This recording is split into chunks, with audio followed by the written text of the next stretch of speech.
Mr. Chairman, ladies and gentlemen, I appreciate very much your generous invitation to be here tonight. You bear heavy responsibilities these days, and an article I read some time ago reminded me of how particularly heavily the burdens of present-day events bear upon your profession. You may remember that in 1851, the New York Herald Tribune, under the sponsorship and publishing of Horace Greeley, employed as its London correspondent an obscure journalist by the name of Karl Marx. We are told that foreign correspondent Marx, stone broke, and with a family ill and undernourished, constantly appealed to Greeley and managing editor Charles Dana for an increase in his munificent salary of $5 per installment, a salary which he and Ingalls ungratefully labeled as the lousiest petty bourgeois cheating. But when all his financial appeals were refused, Marx looked around for other means of livelihood and fame, eventually terminating his relationship with the Tribune and devoting his talents full-time to the cause that would bequeath to the world the seeds of Leninism, Stalinism, revolution, and the Cold War. If only this capitalistic New York newspaper had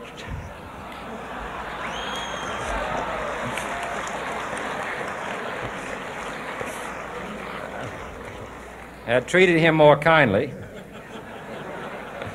if only Marx had remained a foreign correspondent, history might have been different. And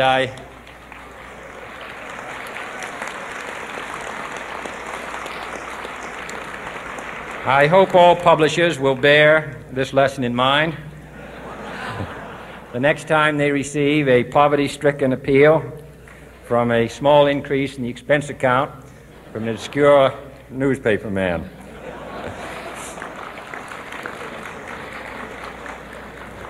I have selected as the title of my remarks tonight, "The President and the Press." Some may suggest that this would be more naturally worded, "The President versus the Press," but those are not my sentiments tonight.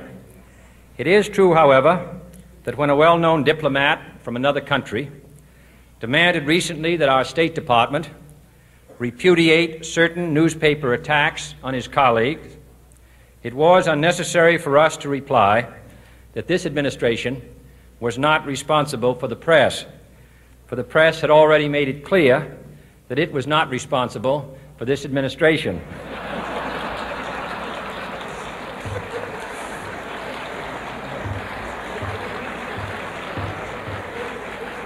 Nevertheless, my purpose here tonight is not to deliver the usual assault on the so-called one-party press. On the contrary, in recent months, I have rarely heard any complaints about political bias in the press except from a few Republicans. Nor is it my purpose tonight to discuss or defend the televising of presidential press conferences. I think it is highly beneficial to have some 20 million Americans regularly sit in on these conferences to observe, if I may say so, the incisive, the intelligent, and the courteous qualities displayed by your Washington correspondents. Nor, finally, are these remarks intended to examine the proper degree of privacy which the press should allow to any president and his family. If, in the last few months, your White House reporters and photographers have been attending church services with regularity, that has surely done them no harm.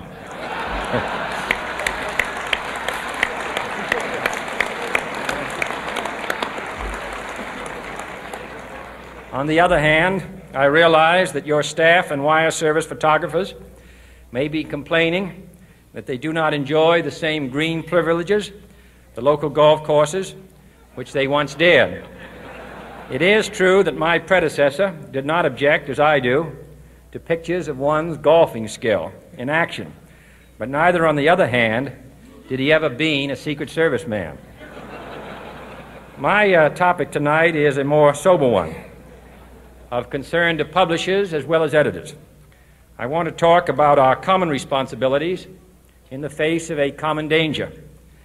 The events of recent weeks may have helped to illuminate that challenge for some, but the dimensions of its threat have loomed large on the horizon for many years. Whatever our hopes may be for the future, for reducing this threat or living with it, there is no escaping either the gravity or the totality of its challenge to our survival and to our security, a challenge that confronts us in unaccustomed ways in every sphere of human activity. This deadly challenge imposes upon our society two requirements of direct concern, both to the press and to the President. Two requirements that may seem almost contradictory in tone, but which must be reconciled and fulfilled if we are to meet this national peril. I refer first to the need for far greater public information, and second, to the need for far greater official secrecy. The very word secrecy is repugnant in a free and open society, and we are, as a people, inherently and historically opposed to secret societies, to secret oaths, and to secret proceedings.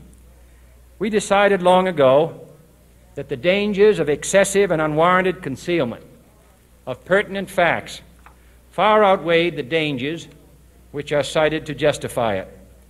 Even today, there is little value in opposing the threat of a closed society by imitating its arbitrary restrictions. Even today, there is little value in ensuring the survival of our nation if our traditions do not survive with it. And there is very grave danger that an announced need for increased security will be seized upon by those anxious to expand its meaning to the very limits of official censorship and concealment. That I do not intend to permit to the extent that it's in my control. And no official of my administration, whether his rank is high or low, civilian or military, should interpret my words here tonight as an excuse to censor the news, to stifle dissent, to cover up our mistakes, or to withhold from the press and the public the facts they deserve to know. But I do ask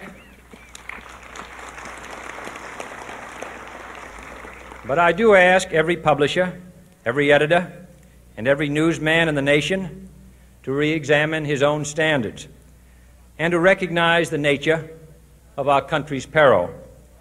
In time of war, the government and the press have customarily joined in an effort based largely on self-discipline to prevent unauthorized disclosures to the enemy.